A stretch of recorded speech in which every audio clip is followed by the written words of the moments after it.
केके हैं, ये पूछ रहे हैं कि अगर अगले 10 साल के लिए निवेश करना है तो फिर बॉटम फिशिंग तो करनी पड़ेगी। तो बॉटम फिशिंग उस हिसाब से क्या वो सही समय चल रहा है उसका? ये तो मुझे राजीव जी 2002 से 2007 याद आ गया। कितना प्रोडक्ट बनाते थे हम, बॉटम फिशिंग, मोमेंटम, क्या क्या नहीं बनाया हमने अपना प्रोडक्ट। चलिए, बॉटम फिशिंग क्या है साहब, के साहब। बॉटम फिशिंग में ऐसा है कि आप समझ लें कि अगले 10 साल क्या चीज़ें रह सकती हैं, जो चीज़ समझ में आए।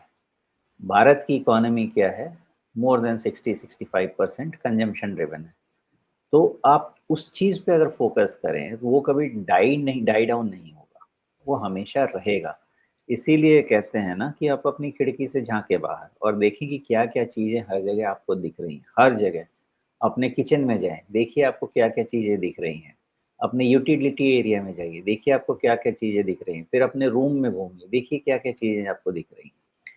ऊपर-नीचे सब देखिए, सीलिंग देखिए और सब देखने के बाद डिसाइड कीजिए कि एक्चुअली 10 साल तक क्या रह सकता है और किस तरह रह सकता है।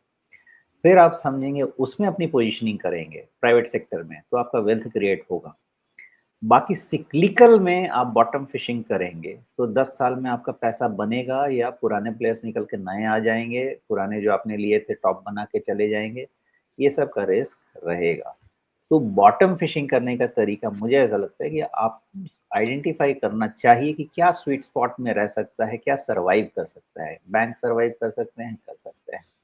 आपका वॉशिंग मशीन बनाने वाला सर्वाइव कर सकता है, मे और मे नॉट बी। ध्यान रखिएगा इस चीज़ को, मे और मे नॉट बी इसलिए, या एसी बनाने वाला सर्वाइव कर सकता है, मे और मे नॉट बी। बिकॉज़ मैं एफएमसीजी सुन रहा था, इसमें लीस्ट रिस्की क्या होता है, जो आपका डेली कंजम्पशन का चीज़ होता है।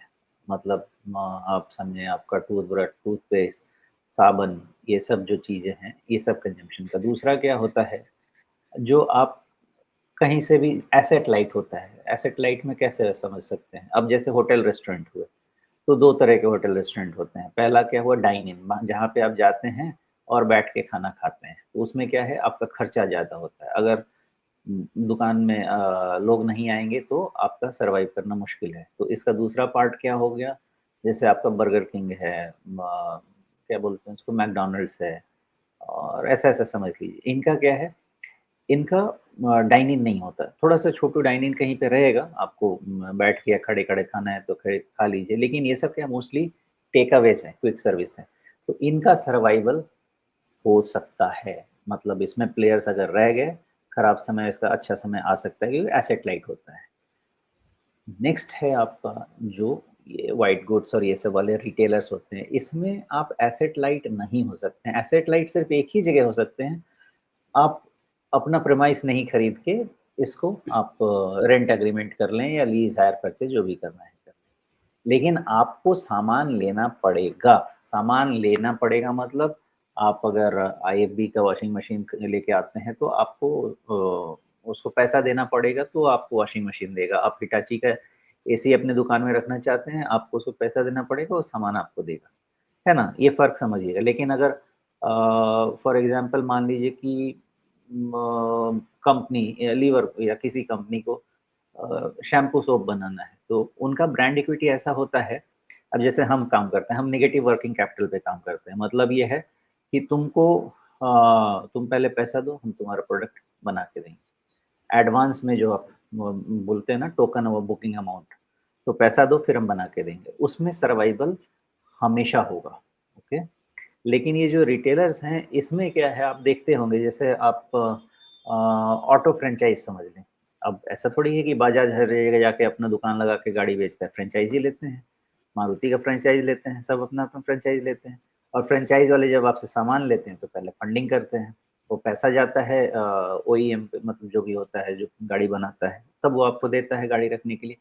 इसमें स्लो डाउन वगैरह का बड़ा रिस्क होता है, दुकान बंद हो जाती है। इसीलिए मैं कह रहा था कि आज हायर है, बना सकता है, लेकिन जो हायर बेचने वाला है, वो शायद ना रहे अगर, तो इसमें रिस्क होता है।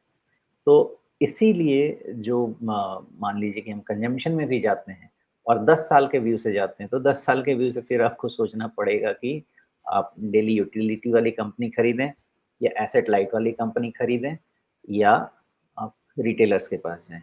रिटेलर्स का अच्छे समय में जब पैसा बनता है तो तीनों में सबसे ज़्यादा बनता है, लेकिन जब जाता भी है तो तीनों में सबसे ज़्यादा जाता है। तो इस हिसाब से जो आप 10 साल का व्यू लेना चाहते हैं, इस सर्वाइवल इश्यू आपको एक एड्रेस करना पड़ेगा। Can you be 100% correct? There is zero guarantee. But अपना ड्यू डिलिजेंस अगर करके जाएँगे, तो उसमें आप अच्छे सेक्टर में जो सर्वाइव कर सकते हैं, जो चीज़ चल सकती हैं, उसमें आप सही वैल्यूएशन, जो डिसेंट वैल्यूएशन है, किसी वैल्यूएशन का बॉटम नहीं होता, किसी स्टॉक का कोई बॉटम डिफाइन नहीं होता अनलेस इट इज़ मेड। एक डिसेंट वैल्यूएशन पे लेके रखेंगे, जिसको आप बॉटम फिशिंग कह सकते हैं, तो वो 10 साल फ़ायदा कर सकता। जी। शुमेश, बहुत अच्छे से आपने एक्सप्लेन किया, लेकिन मेरे सामने जो बहुत सारी चीज़ें इस समय दिख रही हैं, मतलब आपने जो क्राइटेरिया बताया ना कि आप अपनी आंखें खोलिए, सामने देखिए क्या क्या दिख रहा है और उसमें 10 साल बाद कौन सी चीज़ें रहेंगी। तो मेरा चाय का कप जो अभी खाली हो गया है, शायद ये नहीं तो इसी के जैसा कोई दूसरा कप रहेगा। जिस टेबल पे मैं इस समय काम कर रहा हूँ, ये टेबल मेरे पास 10 साल से ज़्यादा पहले से है। मैं उम्मीद करता हूँ कि ये अगले 10 साल भी मेरे पास रहेगा। तो उसमें किसी शेयर को कोई नफ़ा-नुकसान होगा ही नहीं। मेरे सामने इसीलिए कई सारी आपके कुर्स पास पाला है, इसीलिए आपके पास ग्रीन पैनल है, इसीलिए आपके पास ग्रीन लैम्प है ना? रिलेट कर पाएँगे ना?